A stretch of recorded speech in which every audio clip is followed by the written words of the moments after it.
Bonjour à tous et à toutes et merci beaucoup. Est-ce que vous m'entendez? Si vous m'entendez, vous avez en bas là quelque part la possibilité de faire lever une main ou faire quelque chose qui va me permettre de savoir que vous m'entendez. Voilà, vous entendez, c'est formidable.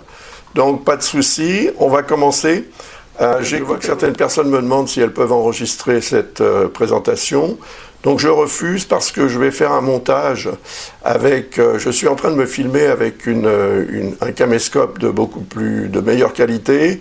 Et donc au lieu d'avoir cette petite vignette affreuse dans le haut à gauche, vous aurez une vignette beaucoup plus agréable, je pense, en tous les cas beaucoup plus haute définition de moi. Et comme ça mettra un peu plus de professionnalisme dans cette présentation.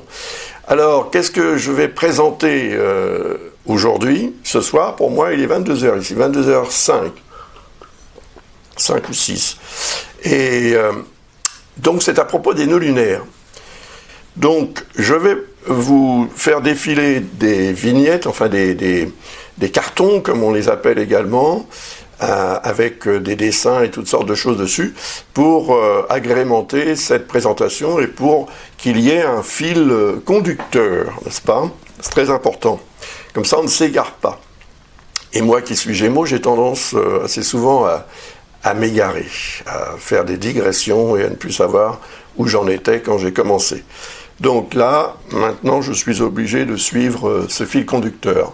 Donc on va commencer tout de suite avec la première vignette.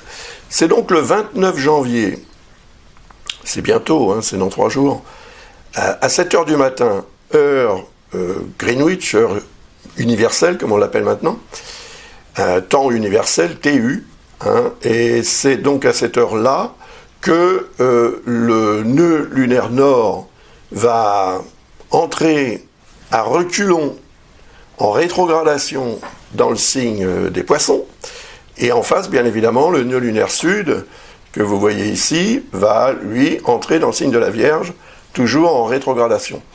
Alors, j'utilise les nœuds dits moyens. Les positions moyennes rétrogradent tout le temps, alors que les positions dites vraies sont soumises à des rétrogradations de courte durée, puis ça repart en avant, encore de courte durée, etc. Ça n'en finit pas. Donc j'ai préféré utiliser ce système pour simplifier un petit peu les choses et les calculs aussi que j'ai eu à faire. Voilà, alors vous voyez que dans le signe des Poissons, on a ici Vénus, on a Saturne et on a Neptune, qui vont évidemment jouer un rôle d'un commun accord avec le nœud lunaire nord. Maintenant, rappelons un petit peu ce que les nœuds lunaires représentent. Le nœud sud représente ce de quoi on doit, autant que possible, essayer de se détacher. Ça ne veut pas dire abandonner, laisser tomber, et puis ne plus en parler. Quoique, dans certaines circonstances, oui, pourquoi pas, dans certaines situations. En face, il y a donc le nœud lunaire nord, bien sûr, qui, lui, correspond à ce vers quoi on doit, en principe, tenter, autant que possible, d'aller. Donc c'est un but à atteindre. Donc on est sur l'axe Vierge-Poisson, on est sur un axe Terre-Eau, le signe de la Vierge étant un signe de terre et le signe des Poissons un signe d'eau. Le signe des Poissons est représenté par Neptune, dans lequel cette planète circule depuis 2012. Et évidemment, ça a un sens, parce que ça augmente considérablement l'aspect, on va dire, spirituel de la vie, la dimension spirituelle de la vie. Elle est devenue plus importante pour de nombreuses personnes sur cette terre depuis que Neptune transite ce signe des Poissons, qui est son signe. Donc, a priori, c'est un signe dans lequel il est relativement puissant. Et cette puissance, en fait, c'est une puissance quand même relativement douce, hein. Neptune n'a pas la réputation d'être un astre agressif ou impulsif ou réactif, comme on pourrait par exemple l'imaginer avec Mars.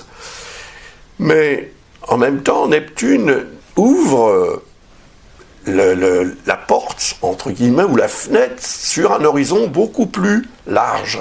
Quand il est dans le signe des poissons, il nous donne envie d'aller plus loin, d'aller plus haut, d'aller chercher ce qui n'est pas forcément accessible comme ça, d'emblée, sur Terre. Et la Terre est représentée par, évidemment, le signe de la Vierge, puisque c'est un signe de terre, hein, comme on dit en astrologie. Et c'est le signe qui correspond aux réalités du quotidien, aux responsabilités que l'on se doit d'assumer. Elles peuvent être professionnelles ou autres. Ce sont toutes les réalités du quotidien, qui peuvent parfois être un petit peu pesantes, un peu, comment dirais-je, un peu ennuyeuses. Mais voilà, elles sont là, donc on a pris l'habitude de s'en occuper et on s'en occupe. Par contre, on sait quand même, quelque part, qu'il faudrait revoir tout ça, revoir et corriger.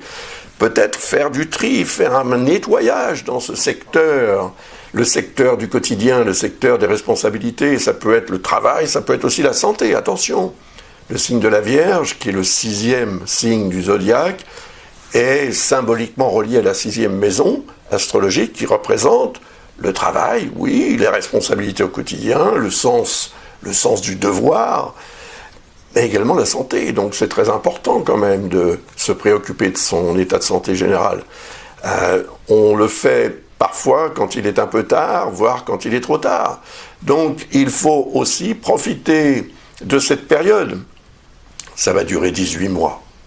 C'est pas mal, ça suffit quand même largement, à mon avis, pour prendre certaines dispositions, pour préparer une stratégie, afin de venir aussi à bout de ce qui nous plombe en quelque sorte. Hein.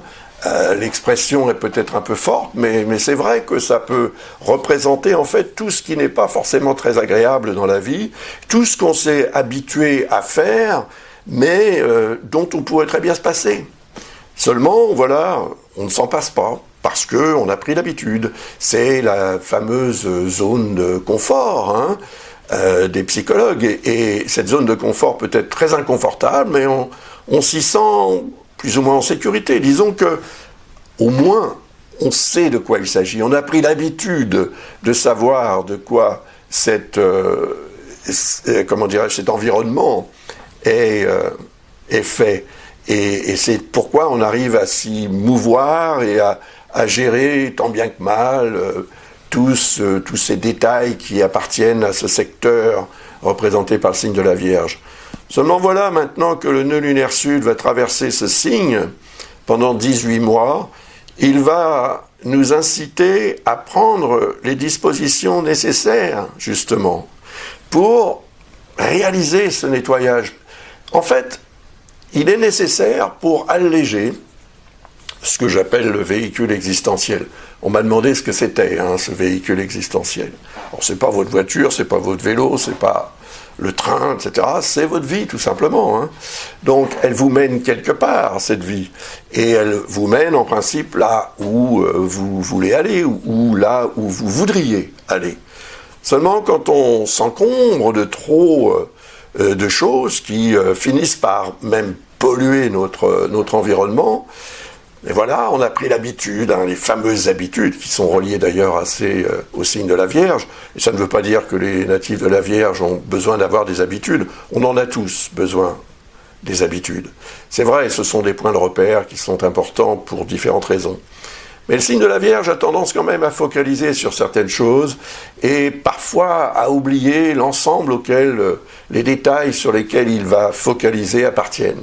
Imaginez par exemple une personne native de la Vierge, attention, la vraie Vierge, parce qu'il y a Vierge et Vierge, d'ailleurs il y a aussi Vierge sage et Vierge folle, mais voilà, cette personne qui est vraiment native de la Vierge et qui est vraiment aussi symbolique de ce que ce signe peut représenter en astrologie, vous l'emmenez au musée.